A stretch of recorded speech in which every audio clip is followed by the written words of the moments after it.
क्रिस्त में प्यारे भाई और बहनों, आज के मनन चिंतन के लिए हम लेंगे सन मार्कुस का सुसमाचार अध्याय 3 पद संख्या 1 से 6 तक। अगर आपके पास बाइबल हो, कृपया अपना बाइबल ले। सन मार्कुस का सुसमाचार अध्याय 3 वाक्य संख्या 1 से 6 तक। ईसा फिर सभागृह गए। वहां एक मनुष्य था जिसका हाथ सूख गया था। वे इस बात की ताक में थे कि ईसा कहीं विश्राम के दिन उसे चंगा करे और वे उन पर दोष लगाए। ईसा ने सूखे हाथ वाले से कहा, बीच में खड़े हो जाओ।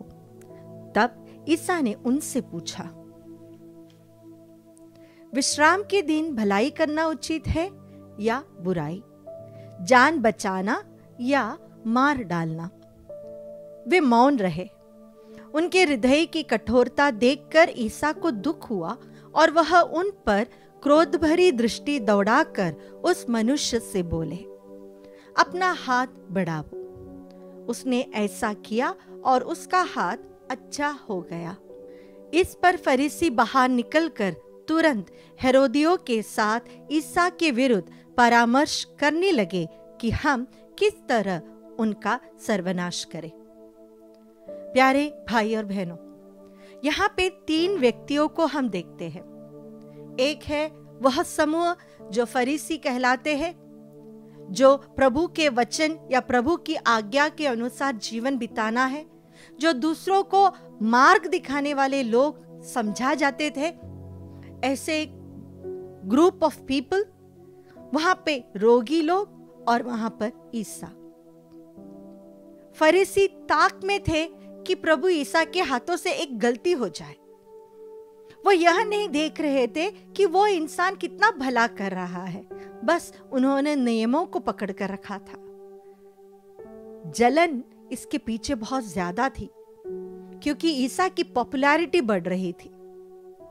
दूसरा जो समूह है, जो रोगियों का समूह है, जो वहां पर आए थे ईश्वर के वचन को सुनने के लिए, कुछ चंगाइयां प्राप्त करने के लिए, मन में थोड़ी सी शांति पाने के लिए, ईसा को मिलने के लिए भी। और वहां थे हमारे प्रभु ईसा, जो सभी लोगों का भला करना चाहते थे, फरीसियों का भी और इन रोगियों का भी। हमारे मन में भी ये 3 कैरेक्टर्स के लोग रहते हैं। हम कभी कभी बहुत ज्यादा फरीसी एटीट्यूड लेते हैं। हम हर चीज, विशेष रूप से जो लोग हमें पसंद नहीं है, उनके बारे में बुरा सोचना, बुरा बोलना, उनकी खामियों को देखना। देखो कैसे बैठा है, देखो कैसे चल रहा है, देखो कैसे खाना खा रहा है, कैसे कपड़े पहन रहा है, इसके बाल तो देखो।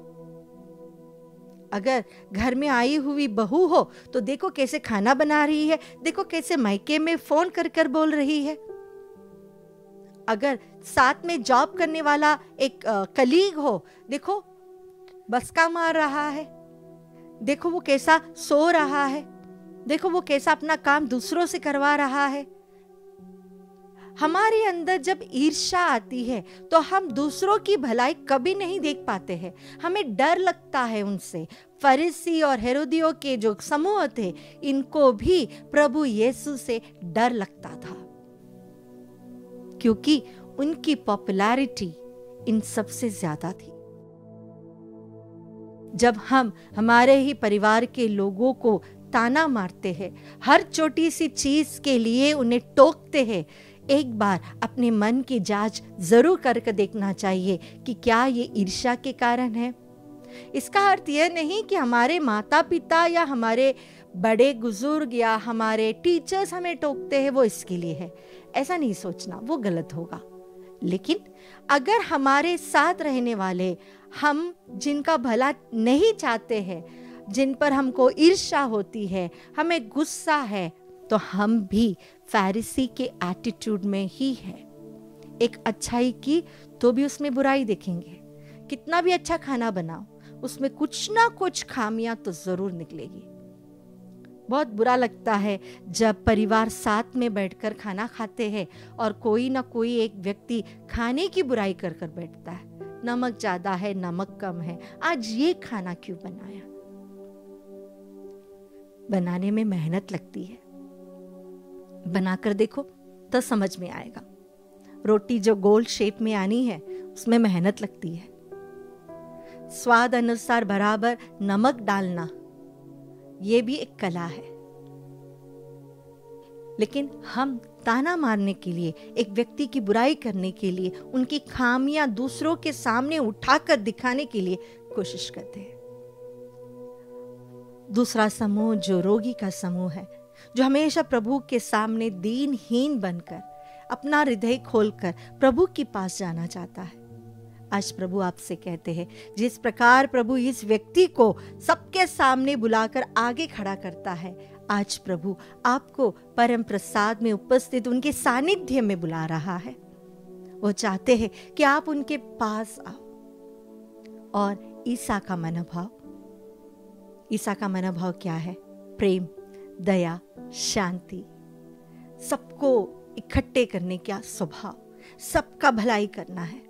पता है जान को जोखिम भी हो सकता है, लेकिन उसके लिए भी वो तैयार थे। अगर उस व्यक्ति को चंगाई नहीं देते तो ईसा के विरुद्ध ये जो एक परामर्श हुआ या एक षड्यंत्र रचा, वो तभी नहीं होता। लेकिन प्रभु ने वो नहीं देखा। भलाई करने के बाद लोग मुझे एक्सेप्ट करेंगे या लोग मेरे बारे में बुरा सोचेंगे, यह प्रभु ने नहीं देखा। जो सही है, जो ईश्वर की इच्छा के अनुरूप है, उन्होंने वही किया। आइए आज हम अपने आप को प्रभु को समर्पित करते हुए प्रार्थना करें। हमारे हृदय से फरीसी एटीट्यूड को हटाकर प्रेम और दया से भर दीजिए प्रभु जी। जो ताना मारने की आदत है, हमेशा ईर्ष्या करने की जो आदत है, वो हमसे हट जाए प्रभु, और सभी लोगों को प्यार करने की कृपा हमें प्राप्त हो।